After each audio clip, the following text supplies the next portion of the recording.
Tokoh kunci G30S sosok Letkol Untung Syamsuri pimpinan Cakrabirawa, banjir air mata saat divonis mati. Inilah sosok Letnan Kolonel, Letkol Untung Syamsuri, tokoh kunci dalam peristiwa sejarah gerakan tanggal 30 September, G30S 1965. Seperti diketahui, Untung Syamsuri adalah pimpinan Cakrabirawa saat peristiwa penculikan para jenderal TNI AD dan membunuhnya. Sebagai informasi, Resimen Cakrabirawa adalah resimen yang merupakan pasukan gabungan dari TNI Angkatan Darat, Angkatan Laut, dan Angkatan Udara, serta Kepolisian Republik Indonesia yang bertugas khusus menjaga keamanan Presiden RI, dengan semboyan Dirgayu Satyawira, yang artinya prajurit setia berumur panjang.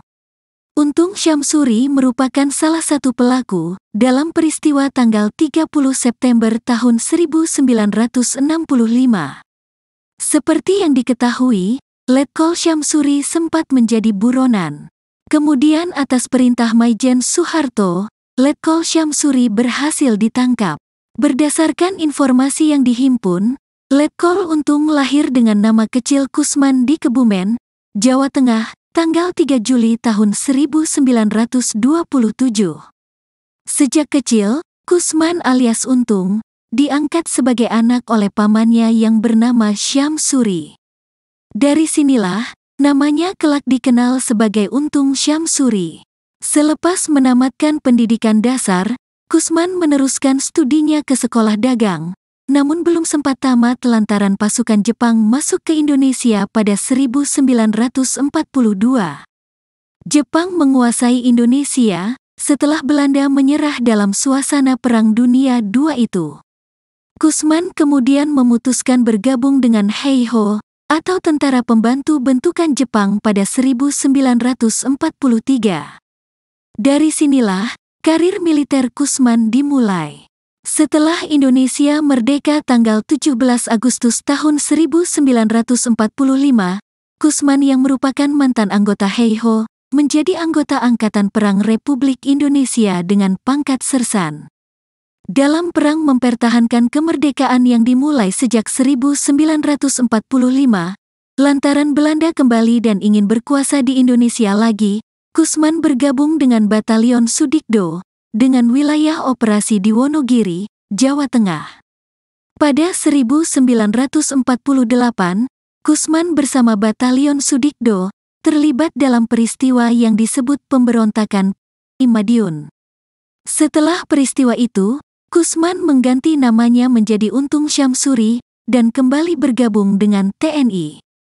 Untung sempat ikut dalam operasi tanggal 17 Agustus pada 1958 yang dipimpin Ahmad Yani.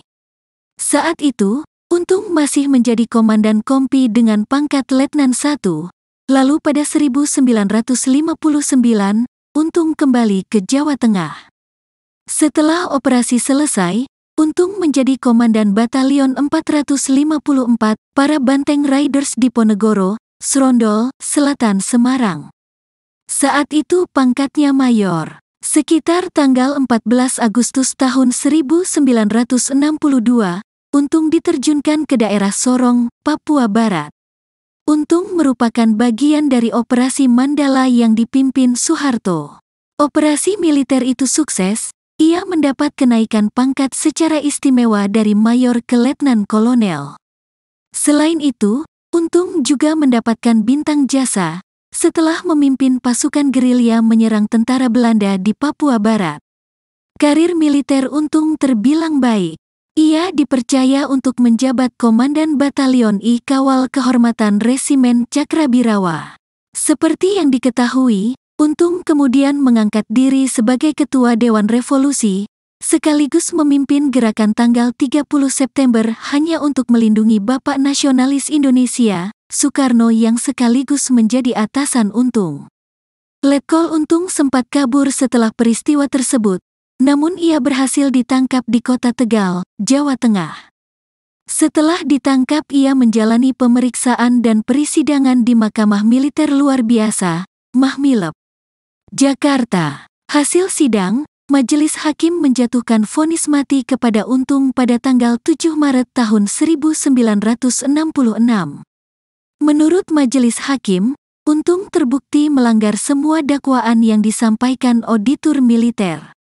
Menurut laporan surat kabar Kompas pada tanggal 8 Maret tahun 1966, Untung meneteskan air mata saat mendengar pembacaan vonis mati untuknya. Untung juga disebut bertindak melampaui batas untuk menjaga keselamatan Presiden.